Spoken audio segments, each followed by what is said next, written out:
Welcome to the American Academy of Grief Counseling's video on counseling with African Americans. And this is a continuation of our multicultural competency videos, which look at various cultures and how counseling can help these cultures throughout a list of stressors and also various losses and griefs. Now, African Americans are the second largest group within the United States. They make up 12% of the population and are only second to white European Americans themselves. There is a rich and proud African tradition that comes with them that focuses on spirituality, wisdom, rhythm, and many naturalistic attitudes. Traditionally, African culture is very respectful. It has strong family ties and a strong appeal to authority and authoritative structures themselves. Now, acculturization does play a large role. It's because many African Americans have been within the United States longer than many European Americans themselves. And that's due to the very fact of slavery and how many of their ancestors reached, unfortunately, the United States. So many African Americans are marginalized and separated from the traditions of Africa itself. This is not the case with those who are first generation African Americans who have migrated from Africa. But there is also seems to be a revival of many African Americans who are looking to reconnect with their traditions and their culture, which was stolen from their ancestors in the slave trade itself.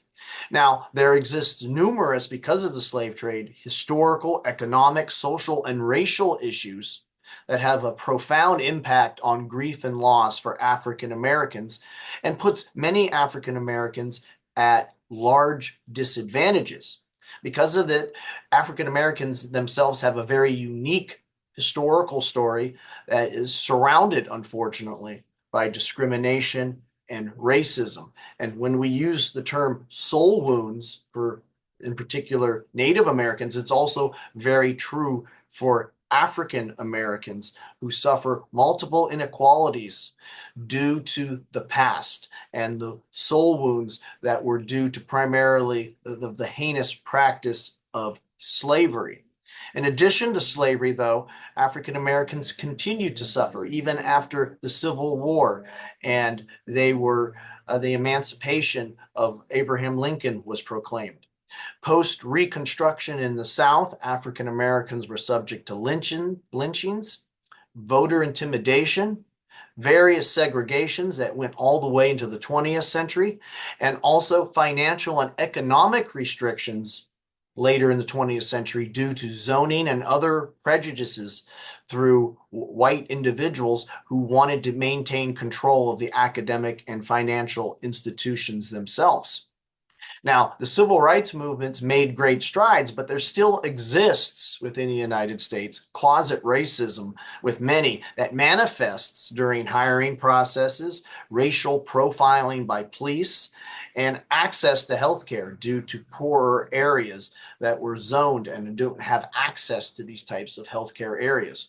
And of course, I want to one more time touch on police profiling because many African Americans suffer at the hands of police more so in a random stop than, say, a white American or a European American. Instead, African Americans sometimes will have a collective fear, a collective wound that whenever the lights come on, it might be their last day or they might be unjustly apprehended. And of course, parents worry about their children in this regard. Whenever one of their children go out, is my child, adult child, are they going to be stopped by the police? Or is something horrible going to happen? So these collective wounds that are in the present, that are shared within the community, as well as the past wounds and the injustices that now manifest in the present because of the inequalities, have put many African Americans at economic disadvantages when compared to white families,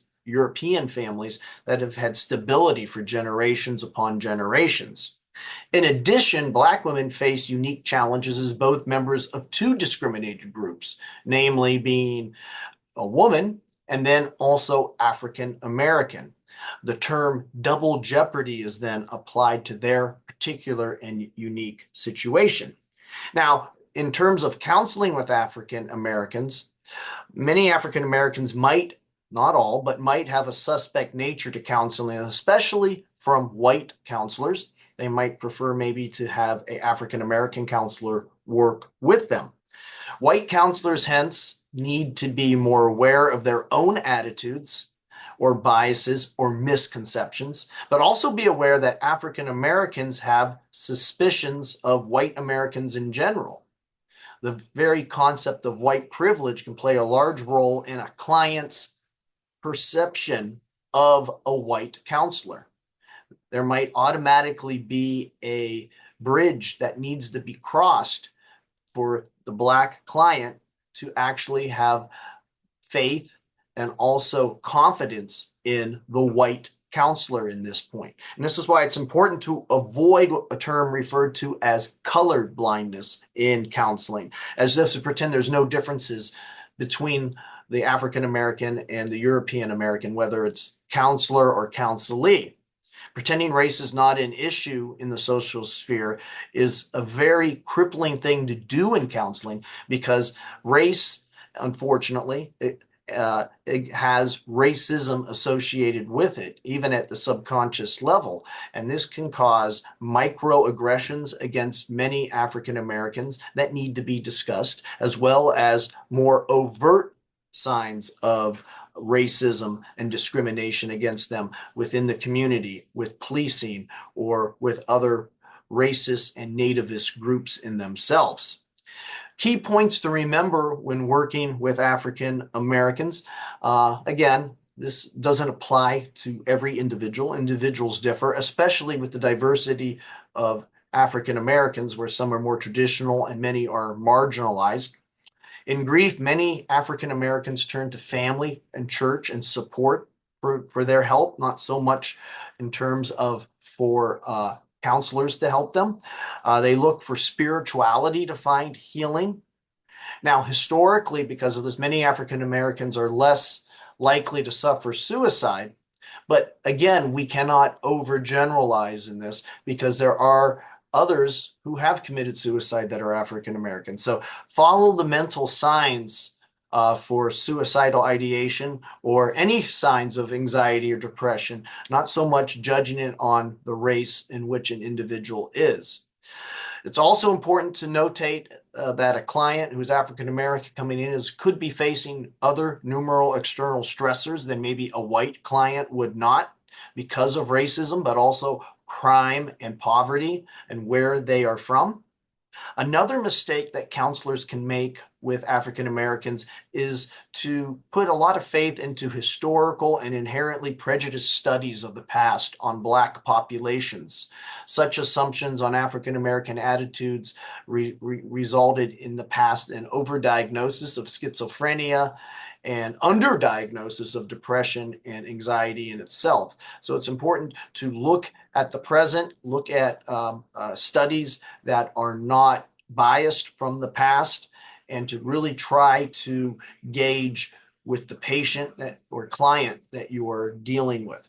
Now, I think it's also important to, when anyone has a client, to turn them back out into the world with optimism and hope. And with any cultural group, anchoring is very important because of the disadvantages that many cultures face, in particular African Americans. There is a lot of despair in the community with what occurs in the news every day with policing and various prejudice shootings against African Americans by the police.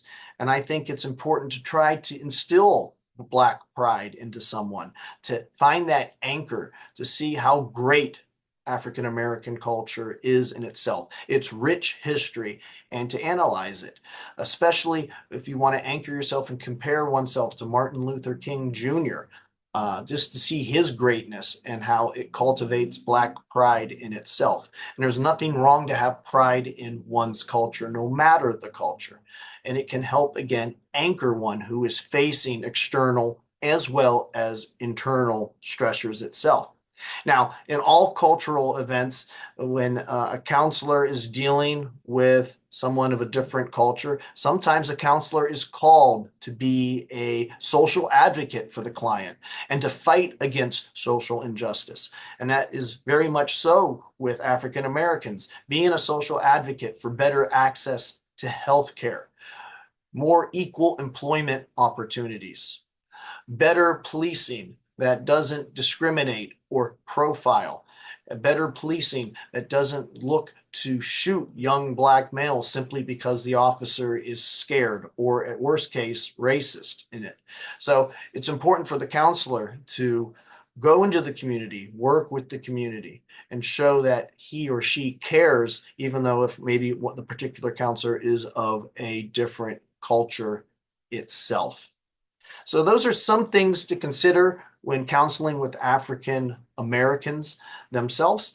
We are the American Academy of Grief Counseling. There's our grief counseling certification below, a link, as well as our grief diversity certification, which is for already existing certified grief counselors within our organization. Our phone number is 330-652-7776, and our email is info@aihcp.org. Our resource for today was Peterson, his Counseling Across Cultures text, which is a very good text, which I recommend. Please feel free also to like and subscribe to our channel for similar content. I'd like to thank you for listening and have a good day.